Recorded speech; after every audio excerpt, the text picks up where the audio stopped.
What's going on, guys? Kaiger here. Today's video, I'm going to do my Elemental Echo video on Holy. We're going to talk about everything about it, the Echo itself, the fairies, how they work, what classes they go with, as well as their cores and generations. Let's get into it.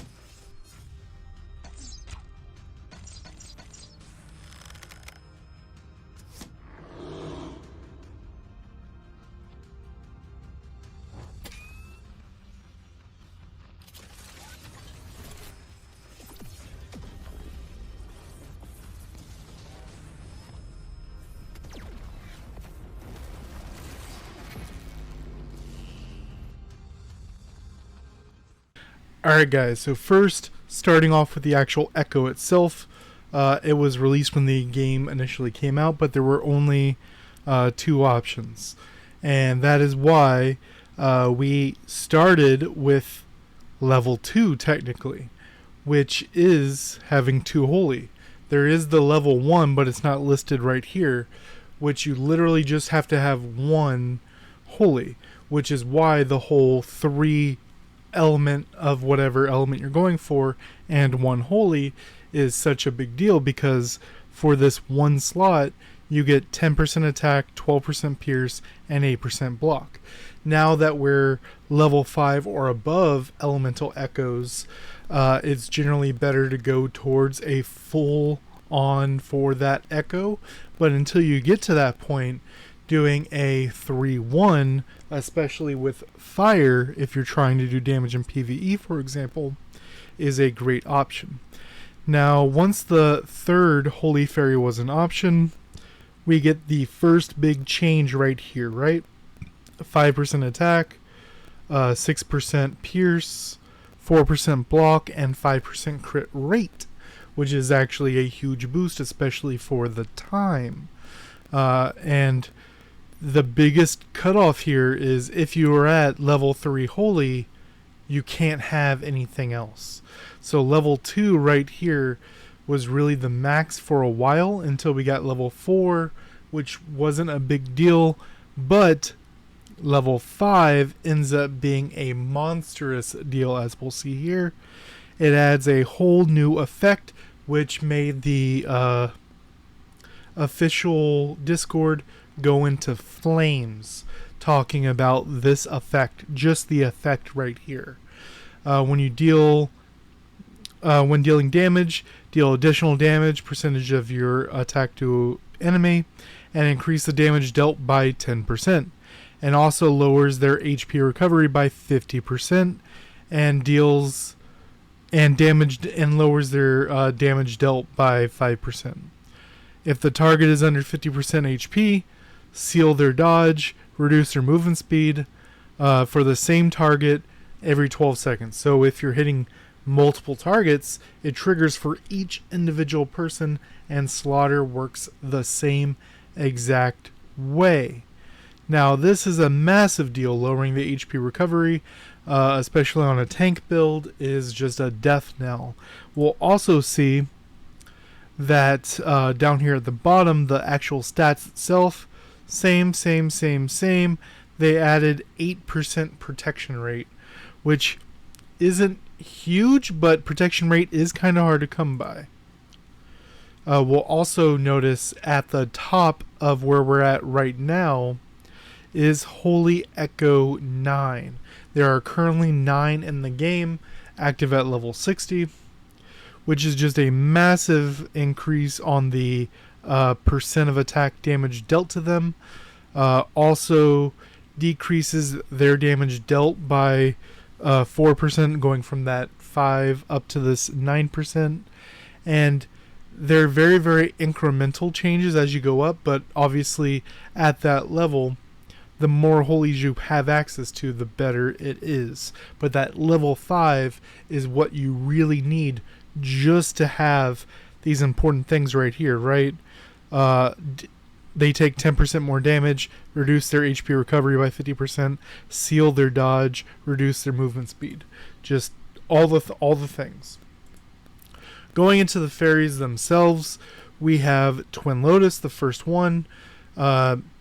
Gives you a 20% damage amp to monsters. The part right here, which is immune to slow for 6 seconds. This part has never, I think this is a translation issue, and I've never been able to figure out what this is supposed to be.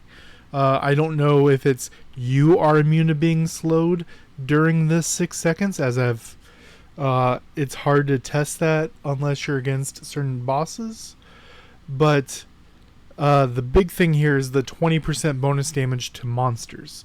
The scaling, at this point we haven't had the effect where at level 5 and level 8 we get additional effects. That's only in the generally Gen 4 or Gen 5 and above fairies. Then we have Lycoris, which is a PvP focused one. Both of these were released initially almost on top of each other. You had Twin Lotus first week of new server, which is same for everyone, and then when the game initially released, I believe the third week was Lycoris. You hits a zone dealing, it looks like a very low amount of damage, but it says right here hits 4 times. Hit for 4 seconds. It hits 6 times. So whatever this damage is times 6, which puts it in line with other things, for most fairies is actually slightly more damage if they take all 6 hits. Issue being, Lycoris is kind of a slow summon. You summon her, she comes up out of the ground, fixates on a target location, not even a player, but ideally it could be a player, and then disappears and then does the tree right then on that spot. Now, the way you use Lycoris is you generally put her with a other stun, may it be a skill or other fairy, or in unable to move, such as Milim or Wind Chaser's 3-2 skill. Then we Laurel was not the next one. The next one, I put it in wrong order down here. The next one was Mistletoe. This was only the next one in global, because in SEA, Mistletoe got skipped for almost a full year. So first we have the basic attack, which is a very, very weird thing, because only other fairy that has a basic attack effect is Viola to this point. And right here, its only effect is you heal 10% of the damage she deals from her basic attack. Ideally, you're not going to be using their basic attack as much, but the main thing is going to be the effect, skill right here. Puts the barrier for 7 seconds. They take damage, and then if they try to leave, they are immobilized for 2 seconds, ignoring invincibility. So even if they use a dodge to get out of it, they are immobilized. Converts 10% of damage dealt by the characters into HP when barrier exists. So it's not from just Mistletoe's abilities, but all sources of damage during that 7 seconds. Also doesn't scale up at all. Then back where we left off here with Laurel.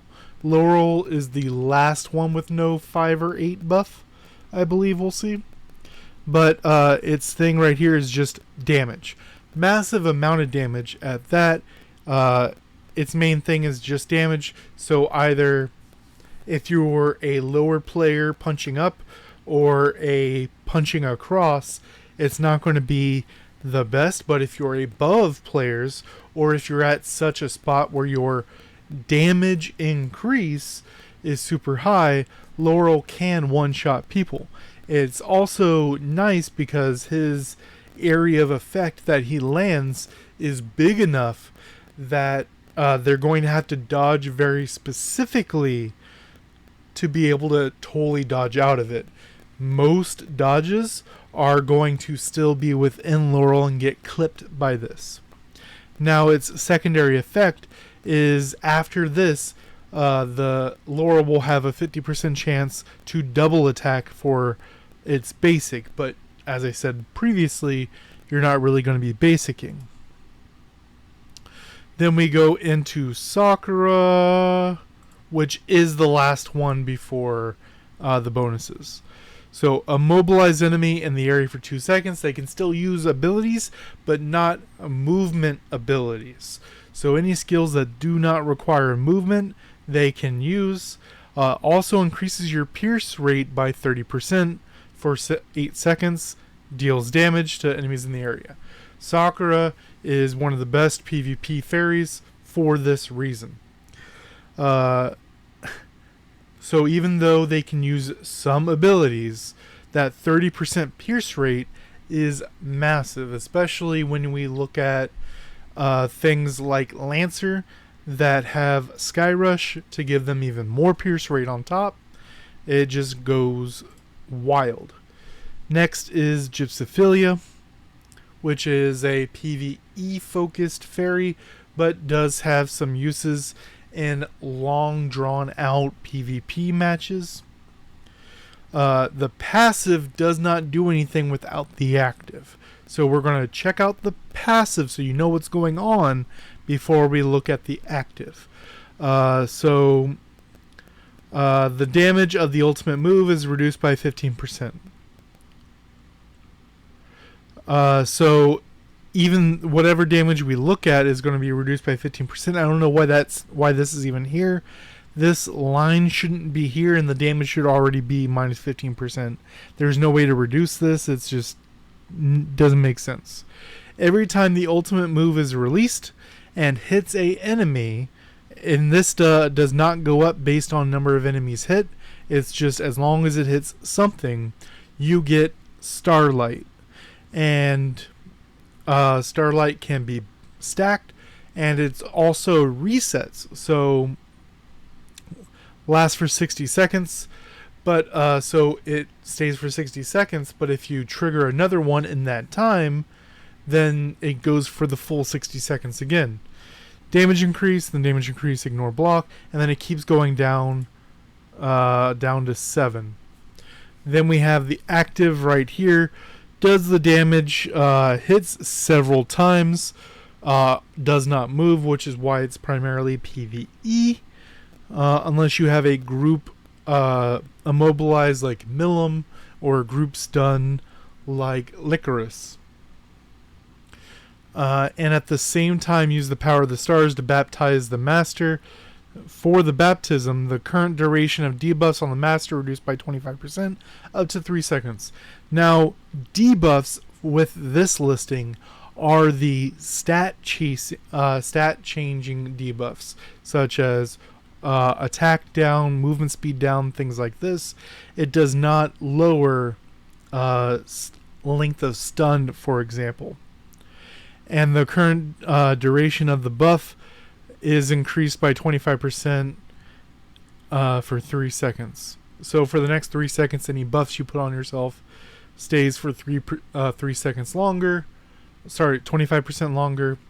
So a great thing to do with this is the priest buff. So you keep the crit rate and attack buff for longer.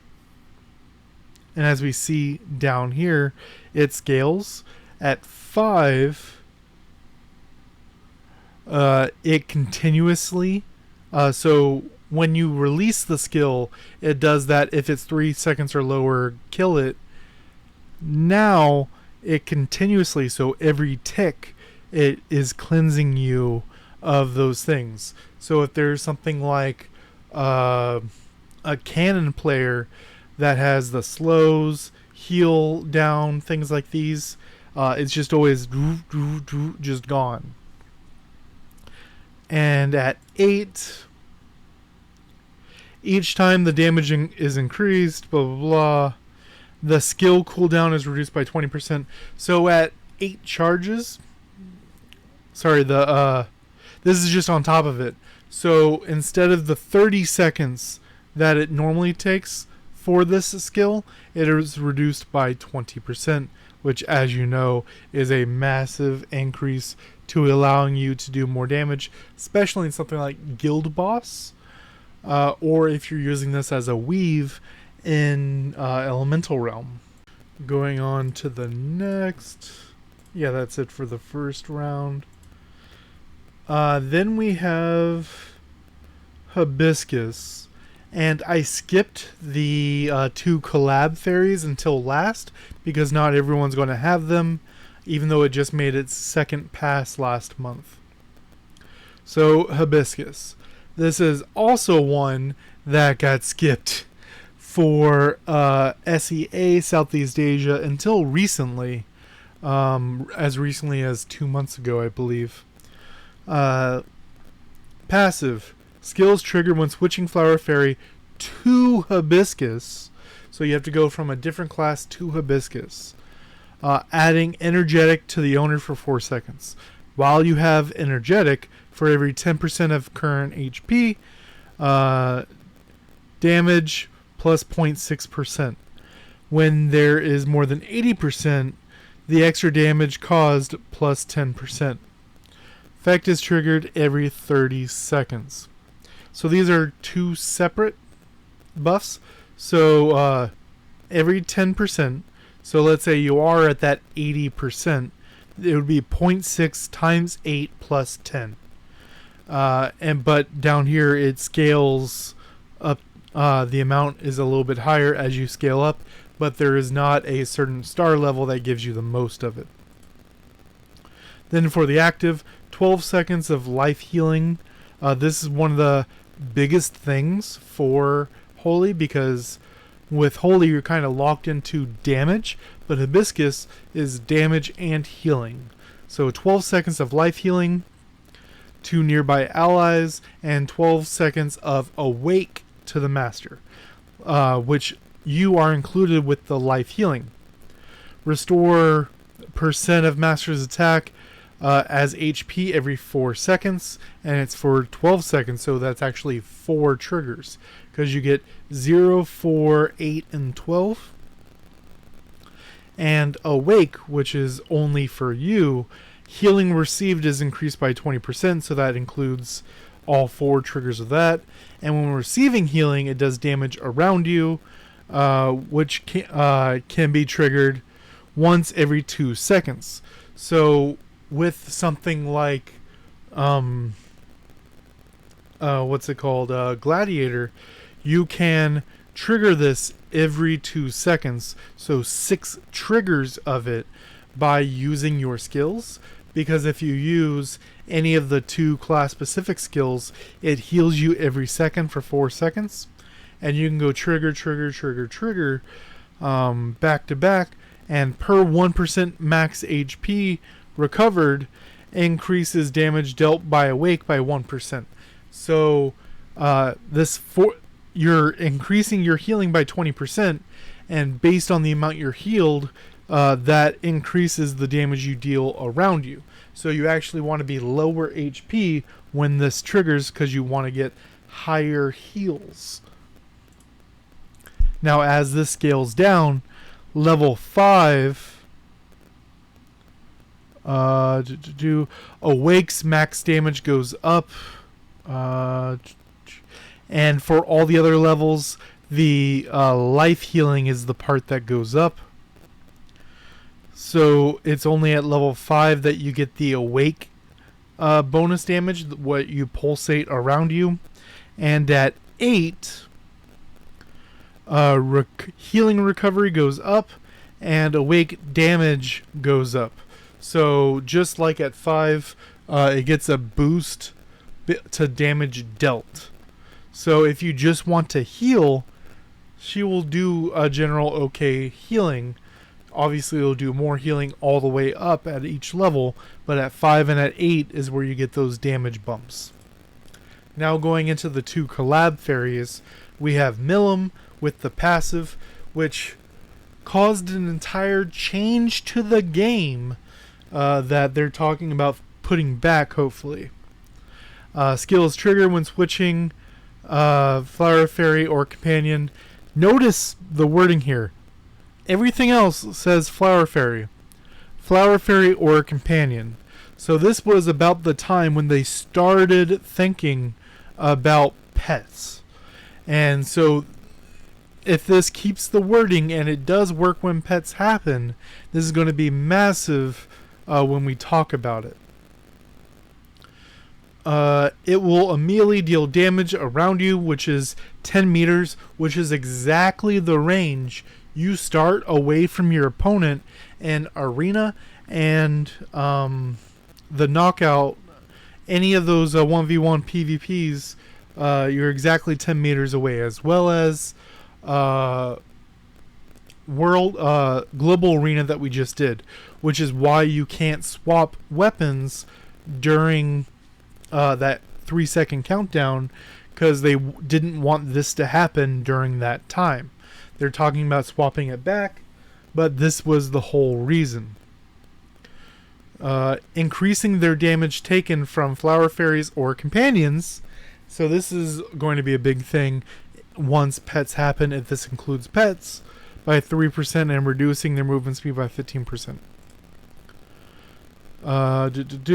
And she's one of the only ones that passive scales up as well. As we see, generally, so the big buff boost is every 2 levels here. She's getting this movement speed is getting increased, and every level is 1% at the bonus damage. So at level 8 is going to be the full 10% bonus damage, and at 5 is the first bump to 25, and at 7 is to 30. So this is a rare level 1, where level 7 is the biggest bump, minus that 1% Flower Fairy damage, versus a level 8, as you see right here. Then we have the active, deals damage in the area when the skill is released. So before the fairy even hits, it locks onto the enemies, making them unable to move for 2 seconds. Same as we said about Immobilize before, they cannot move, they can still attack, but they cannot use attacks that require movement, and provides a 10% attack bonus to the master. Now this 10% is going to be added to the damage dealt from the skill itself. Then we see here at 5, unable to move, increased by 1 second, so 3 seconds of cannot move, which is plenty of time for Lycoris or any of these other slower fairies to land. And when enemy is hit, their movement speed is reduced by 50%, and defense are reduced by 20%. So the moment she hits, go ham. Now, last and kind of least, I'm sorry to say, is going to be Rimuru. Rimuru is one of the coolest ones. It just doesn't affect enough things. If they had this work against other things, it'd be a lot stronger. When any damage dealt by Rimuru hits an enemy, that includes the skill and the basic attacks, 3% chance, scaling up to 5%, to of the enemy to get a random debuff, either minus 5% attack, minus 10% defense, minus 10% crit, minus 10% block, or minus 20% movement speed. The debuff effect added by the skill will be seen as a buff, so it'll be on their bar, lasting for 3 seconds. So this isn't the most important thing, it's just interesting you can do it with your basic, so it's kind of a thing on the basic, but listed over here. The active, deal damage in front of you. This is also a slow skill. It does a cone, but the cone takes a while to travel out. It lasts for 6 seconds, but it takes maybe 2.5 seconds to get to the full range. So it's really 3.5 seconds to get to do the whole thing. When the skill hits a enemy, devours the target's buff. For each buff completely devoured, Master gets a non-repetitive buff in addition for 4 seconds. I'll get on to the rest in just a second, but this was actually just nerfed because of Dahlia.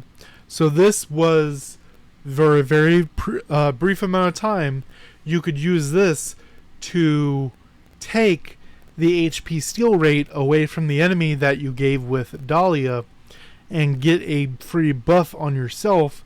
But now Dahlia all of it is considered one debuff.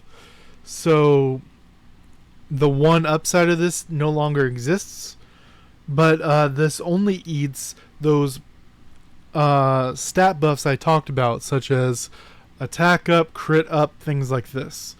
It doesn't eat things like barrier or things like this. The things you can get non-repetitive, so if you get 3 things, then you would get 3 different things. So either damage increase, crit damage increase, pierce rate, HP steal damage, damage receive reduction, or immunity to control. This specifically is knock up, knockback, or pull effects. This is not stun. Level 5, when you use the skill, you get a 30% defense buff for 3 seconds. This is nice for support builds, specifically any of the sword classes or cannon classes, specifically mechanician. Level 8, and the devouring on the target increased to 9 seconds. So the beam is for 9 seconds. At the same time, for each buff devoured, you get 2 instead. So you need to eat 3 buffs to get the full thing. Now, if they do something like a priest buff or a bow buff, you take 2, so you get 4 of the buffs. Now, talking about, let's go over to the cores and generations, and then we'll talk about how this all works together. Now, slaughter is going to be the most important here, and that is primarily because it works hand in hand with the Holy Echo level 5 or higher that we talked about, right? Now, while when they're under HP, deal damage, right? Massive damage. And then you have Holy on top of that. So just damage, damage, damage. Get everyone down. What pairs with this, right? And the best thing, if you're doing a damage route, is going to be rigidity, in my opinion. And this is, when you're at a certain point, it's going to matter a lot more as you get later into the game. But at that point later in the game, rigidity can handle 2 hits. If they're bigger than you, maybe 1. But this just gives you that little bit extra so you can survive. And if you're a burst character, you can use your burst, trigger rigidity so you can live, run away for the 20 seconds, and then you can burst again with another rigidity shield. This is the primary best 2, I believe, for using Holy for either damage or tank. For tank, you have the option of instead of rigidity going for God Bless, but I think rigidity is the best for most, just with how this works. And God Bless would be better if you're doing the Water Echo, but seeing as we're doing this is better in my opinion. As far as generations, Break Free is going to be the best one here, and that's because for both of the ones that I suggested, this requires triggering a core skill, and both of them trigger. One triggers at the start of combat, which is rigidity, and the other triggers at some point in the middle of combat, which will be slaughter, right? So you can do either one here, or if you are looking for something other than break free, super strength is also an option. We don't have a lot of bonus HP, but for those builds that are doing something like Holy Gladiator, this is very nice, just as that bonus attack bonus. Makes Holy do more damage, makes your combo do more damage. Slaughter is a better option in my opinion. Sorry, Break Free is a better option in my opinion. But if you're not going to crit, if this 15% crit rate and crit damage aren't going to matter to you, and you're just doing flat damage, Super Strength is the way to go in my opinion. Now as for who to bring for PvP or PvE, for PvE, there's going to be 3 that are important here. That's going to be Twin Lotus, where's she at, and Gypsophilia. These should ideally be together whenever you're doing almost anything, even Elemental Realm. Go in with a full 4 of the element to get that initial bonus, then swap to a team with these 2 plus your best 2 Earth, and then do your rotations. These 2 are the most important for anything PvE. And then as for your other spots, Hibiscus is very good. Keeps you topped up as well as just doing damage, and her ability is just passively very powerful. And Laurel, those 3 are the ones I would always bring, and then Laurel is just the best other one as for at least right now. It just does a high amount of damage, and the 50% basic attack isn't always going to matter, but you're probably going to be in this class for a couple seconds, so maybe you'll get 1 or 2 extra basics per rotation. As another option instead of Laurel, Milim is a good one, because she gives you that 10% attack bonus as well as healing you based on damage done, which is fine for PvE. Now as for PvP, Milim is also going to be ridiculously powerful, especially as a combo for lycoris. You want these 2 to be together because you hit both effectively at the same time. Milim, lycoris at the same time. Milim locks them in place, and then lycoris has time to land. They are not moving for the entirety of that situation. Then Sakura, as a secondary immobilize, you can literally do this whole thing where they can't move, stunned, can't move, and just lock them down. As for your 4th fairy, this is kind of up in the air. Personally, I use Hibiscus for the heal, for the damage. Just overall a great fairy. Mistletoe is a great option if you're doing AoE PvP, so that you can land these stuns if they try to move out of it. Very, very powerful. Laurel, if you're stronger than people, to go for the one-shot. These are your options for the teams, but those are how they should be placed together. Let me know what you guys think down below. Till next time, guys.